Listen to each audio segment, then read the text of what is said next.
Welcome to Lumberton, North Carolina. My name is Jason Schultz. I'm here with Full Pull. This is a Full Pull exclusive. Full Pull is the official fan app of truck and tractor pulling. I'm with Marty Harrell, Pure Country. Did you just have the brute force? Is that yours, or what's? Well, he's Massey's out east, and he's out the super. Robbie Crutchfield originally built the brutal force tractor. Actually, the chassis next door were John Deere sheet metal. Okay, so that one. Gotcha. Yep. He's actually here tonight going to run that one. That's Andy Dutton's tractor. That's Andy's. Okay. The only thing that's left on this one from the original brutal force is the heads. Okay. Everything else has been either blown up, discarded, or destroyed. How many Perkins V8s are running still today that you know of?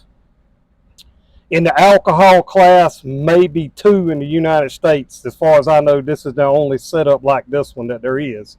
There's a couple of diesels that are running them. Yep. But I don't know of anybody else that's running an alcohol other than one, and I'm not sure that the other one is still running.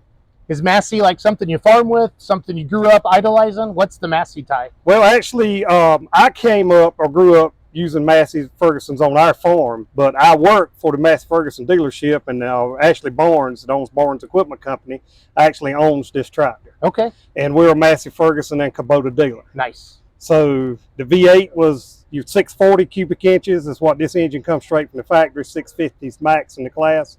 So just went with that setup. It was already bored and poured like you want it, so that's what we went with. How long has this tractor in this way, its current configuration, been out?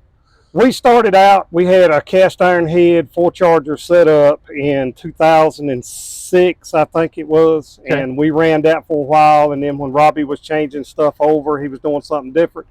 We had already bought the chassis and had my old motor in there that I originally started out with. And Barnes Equipment Company and Ashley came on board. He built a new chassis, and we pretty much switched the motor over, and then we kept increasing power and building more and more and better stuff, and ended up getting a lot of Robbie stuff from him. And we've just been this route so far. It's good when it's good, but it's bad when it's bad. And I don't mean in a good way either. Alcohol super stocks, they make different noises because when it's bad, they kabang a little bit. It's the V8 has a completely different sound than a 6-cylinder. This has to be, I mean, anywhere you go, it has to be your crowd favorite because the V8, the uniqueness of it and the sound. Would you agree with that? Yeah, everybody likes it. Yep. When you crank it up, most time people, they I came running straight to you. I came running. I was like, I've been wanting to hear that thing run.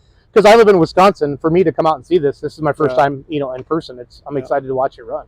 Well, I'm glad y'all come down here, and maybe we changed a lot of stuff on this past winter, and whenever you change anything, we made several changes. And the saying goes in tractor pulling, don't change but one thing at a time, because you screw yourself up. And we did.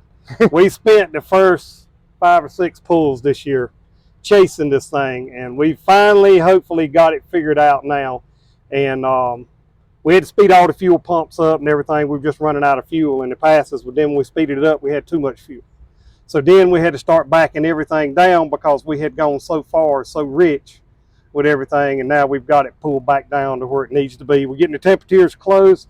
I'm a little above idle, loading up, but it clears out and runs. So we've made some adjustments on that for tonight. And hopefully between night and tomorrow night, we'll be able to make some decent passes. Who does the wrenching on it? Well, Robbie Crutchfield does the major stuff. Whenever we blow something up, we have to carry it to him, and the rest of the time I do the maintenance on it and keep it up. David over here standing in the background there, I've had to call him in several times to help me out. 911? Yeah, I mean, these things are more than one person sometimes can handle. I mean, you got to have help to work on them. Yeah. And, maintaining it, keeping it running week to week. I do most of that. I've done the fuel pump drives and stuff where we had problems with, and hopefully we've got it all worked out. How long have you personally been tractor pulling, involved in the sport? I started helping Robbie Crutchfield and his dad in 1999, somewhere in there. Okay. And I traveled around, went with them, helped them. They were running 2 tractors at the time, Rob and his dad, Steve Crutchfield. What were they called? Do you remember? Steve didn't never really have a name on his. Robbie just called his Brutal Force. Yeah, but were they both Massey 10? They were Massey's. Okay. Steve Crutchfield was one of the first ones I know that started out with a 640 Perkins V8 motor in the super stock class. It took him a long time to ever get it running, but they learn a lot, and that's all of that's transferred over to this.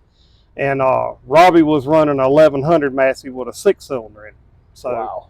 then Steve sold this tractor off, or the V8 that he had, he sold it off, and then Rob started building another V8, and it kind of started from there, and we ended up buying it from Rob, and he's building another tractor now, another Brutal Force, which it'll be a 6-cylinder. Okay. Assuming this weekend goes well and we keep running, where will we see you next, rest of the season? 2 weeks from now, the 20th, we'll be at the Wilson County Fair in Wilson. I'm promoter and on the fair board there. Ooh, busy week for you. Yeah, so we'll be pulling during the county fair on Wednesday night, and then we're off 2 weeks maybe, and then we go to the NC State Fair. And that's in Raleigh, right? That'll be in Raleigh. I've heard a lot of pullers been talking about that today in the pits. I actually qualified to go to the Enderley pull-off, and I found out they had nobody else to qualify but us, so they canceled the class for us. We were supposed to go next weekend to that. That's in Urbana, Ohio, Yep. right? Mm-hmm. Yep. Have you been there in the past? I've qualified 2 other times, and I broke just before I got ready to go and never made it. This year I'm running and I can't go. Dang it. It's like, it'll happen. Yeah. And when it's meant to be, it's meant to be. So Well, hopefully so. this is my first time to Lumberton.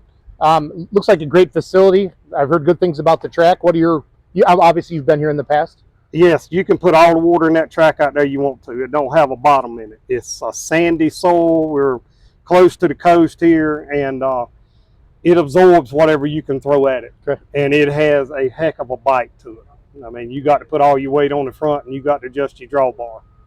If they put enough water in it. Now, if they don't put a lot of water in it, it's going to be different. But the water, usually, this track is biting for big tires. Yeah. Have you seen the pulling order for tonight yet, like class-wise? No, but they got a bunch of regional national classes, and they have to run them first. Okay.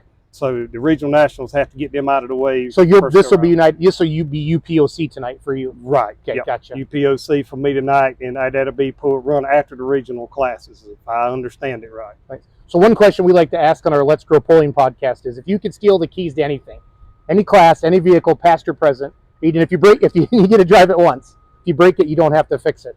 What's Marty grabbing? Unlimited mod with 6 motors. Anybody's in particular? Or? There's several on the Grand National circuit. I come back from Bowling Green. I was at the run. Big eyes. I actually own a mod. We don't have it running right now. Ooh, tell me more. It's big block Chevrolets. It's only 2 engines on it. So it'd be like a light mod? Yes. Good full light mod? But we pull state level with it, so it's just regular big block Chevrolets, 871s. I've run it a few times. Are they side by side or are they stacked? They're like, okay, in line. Stair step. Stair step, yep. Stair step. I got a drop box on one. And I've run it. Well, actually, I had a guy driving it for me because I've been working on this one right here so much. I just let him. He was a mini rod puller, Larry Flood, and I had him driving it. Me and him have been working on it and doing a lot of changes and upgrades and stuff to it. And maybe we'll have that out next year. I run around with the Outlaws a lot in the summer with Outlaw TV. Omer's have a 3-engine staircase. Sweet Pain. I watched a lot of them on YouTube. I enjoy watching Outlaw guys. That thing runs hard. Yeah. So. And where would you take it if your big 6-engine unlimited? Where are you taking it? Any pull? Any Bowling Green. Bowling Green. Full Town USA, baby. Yes, sir. So, where else would you carry a 6-engine to? I agree. Now, if I had a 3-engine, I'd carry it to the state fair in a few weeks when we go. Awesome. Marty, good luck in Lumberton. Yes, sir. Thank y'all for coming. This has been a Full Pull exclusive. Thanks for watching.